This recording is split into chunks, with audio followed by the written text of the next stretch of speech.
কিন্তু ভারতের দাদাগিরির কারণে আমরা অতীতে পানি পাইনি।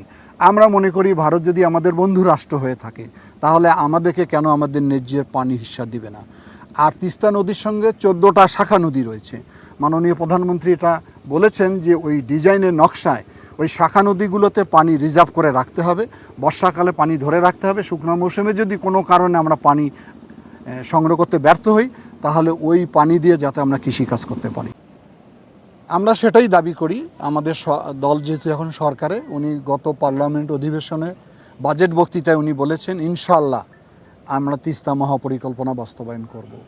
তিস্তা পাড়ের মানুষ বুক আশা বেঁধে বসে আছে কবে এই কার্যক্রম শুরু হবে। একটি কার্যক্রমের মধ্য দিয়ে আমি মনে করি এই অঞ্চলের 2 কোটি মানুষের জীবনযাত্রার মান পরিবর্তন হবে, হারিয়ে যাওয়া কৃষ্টি কালচার পুনরুদ্ধার হবে, হারিয়ে যাওয়া ঐতিহ্যটা ফিরে আসবে। এই তিস্তা পাড়ের মানুষ দুঃখী, বেকারত্বে ধুকে ধুকে মারা যাচ্ছে, তাদের কর্মসংস্থান তৈরি হবে।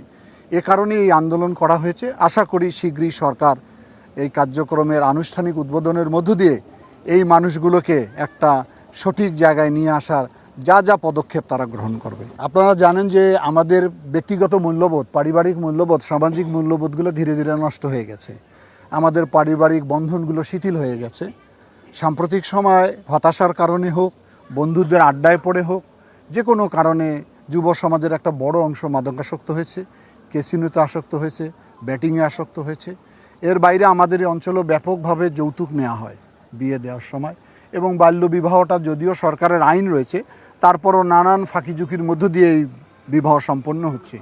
এই 4টি সামাজিক অপরাধকে আমরা নিয়ন্ত্রণ করার জন্য আমরা সেই 2003 সালে আমি একটি আন্দোলন করেছিলাম, আলোকিত লালমনিরহাট।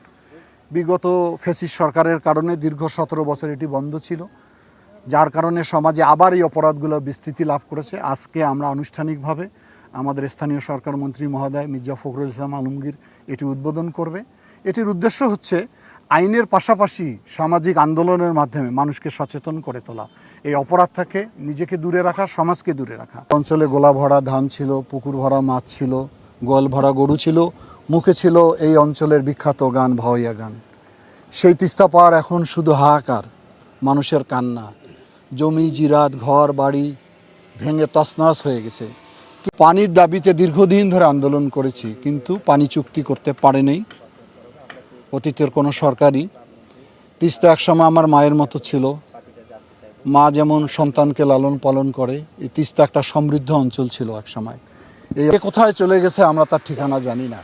আমি তিস্তা পাড়ের সন্তান হিসাবে এই তিস্তার কান্নাকে আমি আন্দোলনে শরিক হয়েছিলাম। আমাদের ডাকে একটি আমরা স্লোগান দিয়েছিলাম, জাগোবাহে তিস্তা বাঁচাই। সেই ডাকে রংপুরের 5টি জেলার লক্ষ লক্ষ মানুষ অংশগ্রহণ করেছিল। লাগাতার অনেক কর্মসূচি আমরা করেছি তিস্তা পাড়ে। আমরা 17 এবং 18 ফেব্রুয়ারি লাগাতার 48 ঘন্টা 11টি স্থানে, সেই নীলফামারীর থেকে শুরু করে গাইবান্ধা পর্যন্ত অবস্থান করেছিলাম। সেই 48 ঘন্টা বিভিন্ন ধরনের এখানে কর্মসূচি পালন করা হয়েছিল। আমাদের বর্তমান স্থানীয় সরকার মন্ত্রী মহোদয় মির্জা ফখরুল ইসলাম আলমগীর আনুষ্ঠানিকভাবে উদ্বোধন করেছিলেন।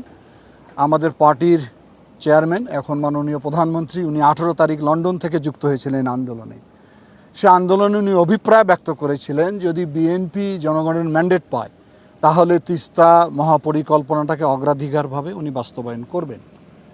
আমরা হয়তো ডেভেলপমেন্ট করলাম, মসজিদ, রাস্তা, মন্দির, স্কুল, কলেজ, কিন্তু মানুষ যদি মানুষ হিসাবে সুন্দর মানুষ না হয় তাহলে আমার দৃষ্টিতে এই উন্নয়ন আসলে কোনো কাজে লাগবে না।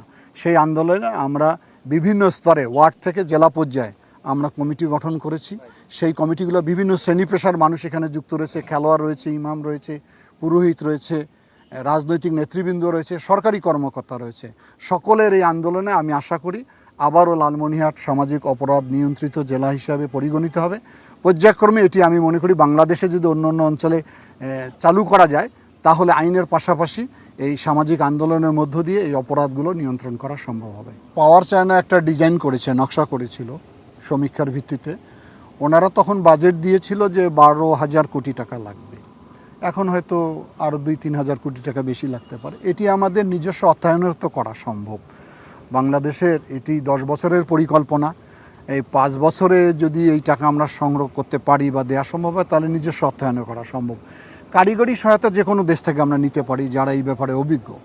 আর পানির হিস্যার ব্যাপারে দ্বিপাক্ষিক আলোচনা করতে হবে, যেহেতু আন্তর্জাতিক নদী আইনে রয়েছে যে যারা উজানে থাকবে তারা কতটুকু পানি পাবে, যারা ভাটিতে থাকবে তারা কতটুকু পানি পাবে।